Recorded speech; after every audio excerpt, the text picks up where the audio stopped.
بسم اللہ والحمد للہ والصلاة والسلام علی رسول اللہ وعلی آلہ وصحبہ ومن والاه وبعد۔ السلام علیکم ورحمۃ اللہ وبرکاتہ۔ ناظرین کرام، پروگرام مشکوٰۃ النبوہ کے پہلے حلقے میں انشاءاللہ ہم آپ کے سامنے سنت نبوی کا مقام و مرتبہ اسلام کی نظر میں گفتگو کا آغاز کریں گے۔ وہ سنت نبوی جس میں ہمارے محبوب رسول محمد صلی اللہ علیہ وسلم کے اقوال و افعال، آپ کے فرمودات، آپ کے اعمال و افعال، آپ کی جانب سے ثابت کردہ احکام و فرمودات، آپ کی پسندیدہ اور ناپسندیدہ چیزیں، آپ کے اخلاق و کردار، آپ کے ستودہ حسن و جمال، آپ کے غزوات، آپ کے طور طریقے، آپ کا اپنے اہل خانہ کے ساتھ حسن معاشرت، غرضے کی آپ صلی اللہ علیہ وسلم کی تمام حرکات و سکنات کو ہمارے لیے محفوظ کر دیا ہے۔ کیا آپ کسی ایسے شخص کو جانتے ہیں جس کی زندگی کے جملہ تفاصیل کو صحیح اور درست شکل میں بلا کسی غلو کے اسی طرح سے محفوظ کر دیا گیا ہو جس طرح سے کہ آپ صلی اللہ علیہ وسلم کی زندگی کو محفوظ کیا گیا اور آپ کے بعد آپ کی امت تک اسے نقل بھی کیا گیا؟ معزز ناظرین، سنت کی باتیں، نبی کریم صلی اللہ علیہ وسلم کی باتیں اور آپ کے تعلق سے گفتگو سب سے خوبصورت گفتگو ہے، اور نبی صلی اللہ علیہ وسلم کی زندگی، آپ صلی اللہ علیہ وسلم کی سیرت حسن و جمال اور عظمت و کمال سے پر ہے۔ جانتے ہیں اس کی وجہ کیا ہے؟ اس کی وجہ یہ ہے کہ ان باتوں کا تعلق ہمارے نبی فداہ ابی و امی اور ہمارے محبوب رسول محمد صلی اللہ علیہ وسلم سے ہے۔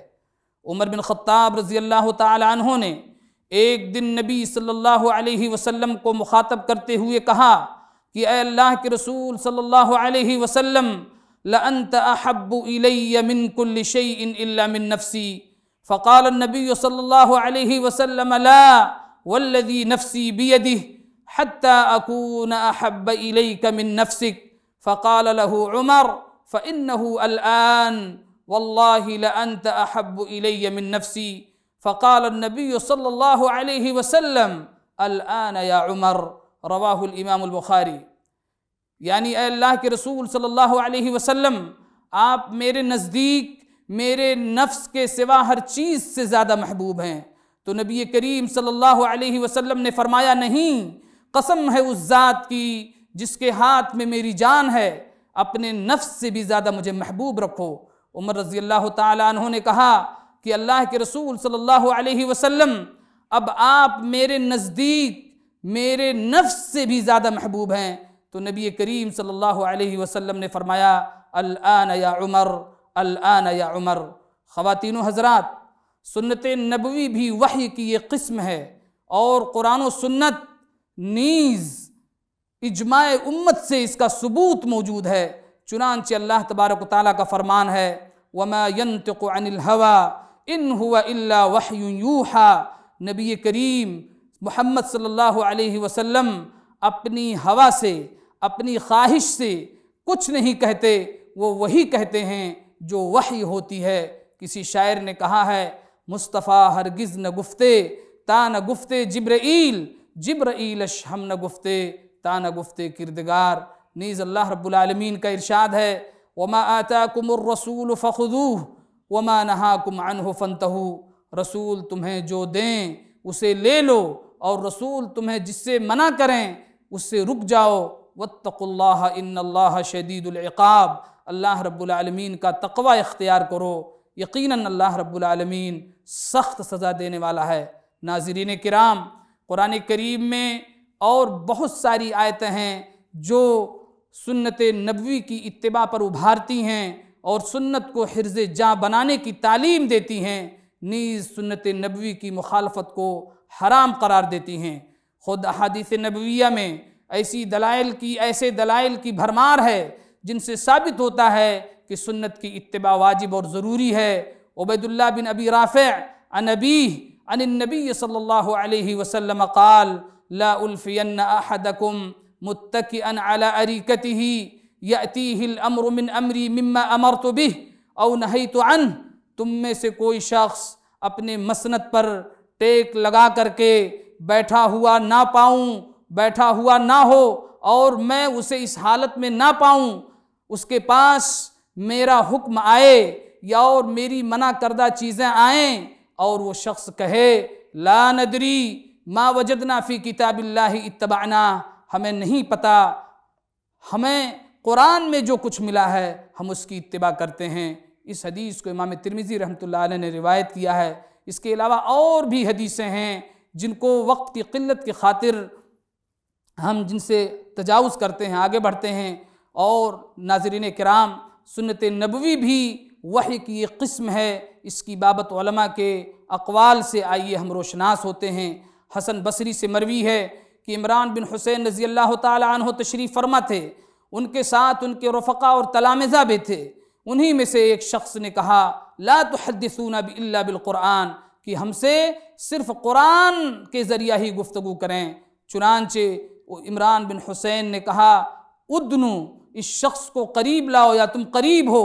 وہ شخص قریب ہوا اور پھر عمران بن حسین نے کہا ارأیت لو اکلت انت واصحابک الى القرآن اکنت تجد فیہ صلاة الظہر اربعا وصلاة العصر اربعا والمغرب ثلاثا تقرأ في اثنتين أرأيت لو أكلت أنت وأصحابك إلى القرآن أكنت تجد الطواف سبعا والطواف بالصفا والمروة ثم قال أي قوم خذوا عني فإنكم والله إلا تفعلوا لتضلن.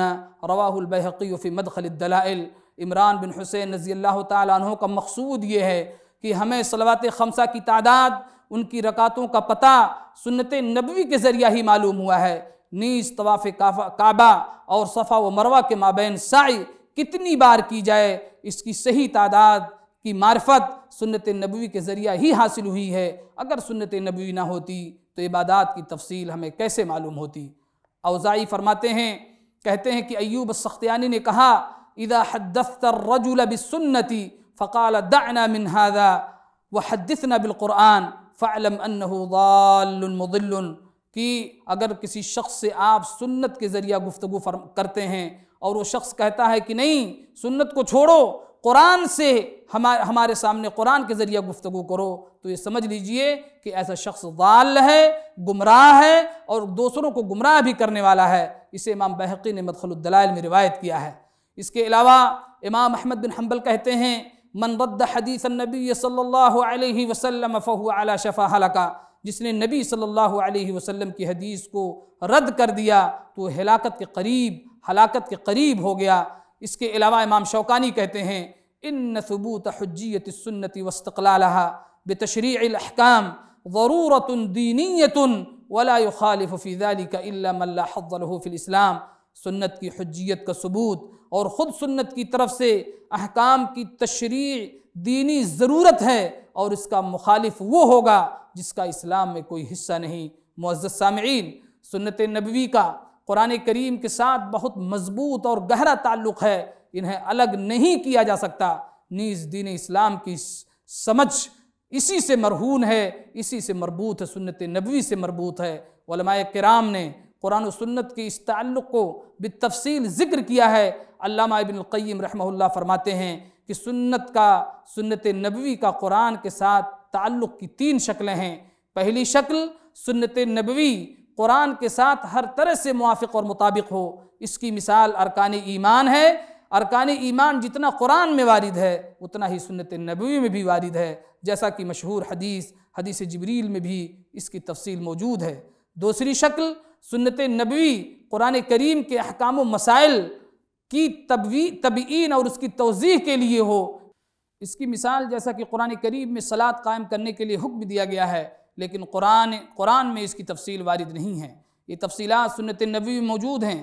چنانچہ حدیث سے پتہ چلتا ہے کہ رات و دن میں 5 وقت کی نمازیں فرض ہیں، اور ان کی تعداد وغیرہ کا بھی پتہ احادیث ہی سے چلتا ہے. لہٰذا مقام غور یہ ہے کہ کوئی ایسا مسلمان جو یہ کہتا ہے کہ ہم صرف اور صرف قرآن پر ہی اکتفا کرتے ہیں اور حدیث نبوی کی ہمیں ضرورت نہیں ہے، ایسا شخص فرض نمازوں کی رکعات کی تعداد اور پوری تفصیلات کے ساتھ نمازوں کی صحیح ادائیگی کیسے کر سکتا ہے؟ اسی طرح سے بقیہ عبادات کی ادائیگی، مثلا صوم، زکوٰۃ کی تفصیل اور حج و عمرہ کی صحیح ادائیگی، نیز بیع و شراء کا صحیح طریقہ سنت نبوی کے بغیر ناممکن ہے۔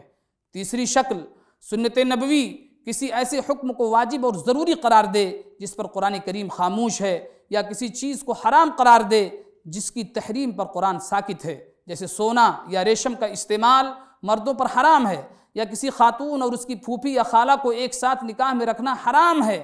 احادیث نبوی میں اس کا ذکر ہے، قرآن کریم ان مسائل پر ساکت ہے۔ خواتین و حضرات، یاد رہے کہ اللہ رب العالمین نے جس طرح قرآن کریم کو محفوظ کیا ہوا ہے، اسی طرح سنت نبوی کو بھی محفوظ کیا ہے، اور انا نحن نزلنا الذکر وانا لہ لحافظون میں وارد الذکر میں قرآن و سنت دونوں شامل ہیں، کیونکہ اللہ رب العالمین نے سنت نبوی کو بھی ذکر سے تعبیر کیا ہے، جیسا کہ اللہ رب العالمین کا ارشاد ہے وَأَنزَلْنَا إِلَيْكَ الذِّكْرَ لِتُبَيِّنَ لِلنَّاسِ مَا نُزِّلَ إِلَيْهِمْ وَلَعَلَّهُمْ يَتَفَكَّرُونَ، اور ہم نے آپ کی جانب ذکر کو نازل کیا ہے تاکہ آپ ان کی طرف اتاری گئی چیزوں کی وضاحت کر دیں اور تاکہ یہ لوگ غور و فکر کریں۔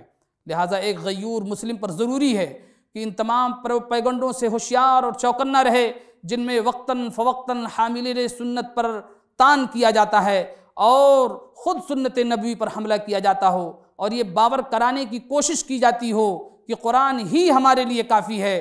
اسی طرح سے ان تمام پروپیگنڈوں سے ہوشیار رہیں جن کے ذریعہ سنت نبوی کو کمتر دکھایا جاتا ہو، کیونکہ ان تمام پروپیگنڈوں کے ذریعہ دین اسلام کو، شریعت محمدیہ کو ڈھانے کا کام کیا جاتا ہے اور عقید مسلم اور شریعت اسلامیہ میں تشکیک کی جاتی ہے۔ انہی باتوں پر آج کا حلقہ تمام ہوتا ہے، اگلے حلقے میں پھر انشاءاللہ ملاقات ہوگی۔ والسلام علیکم ورحمۃ اللہ وبرکاتہ۔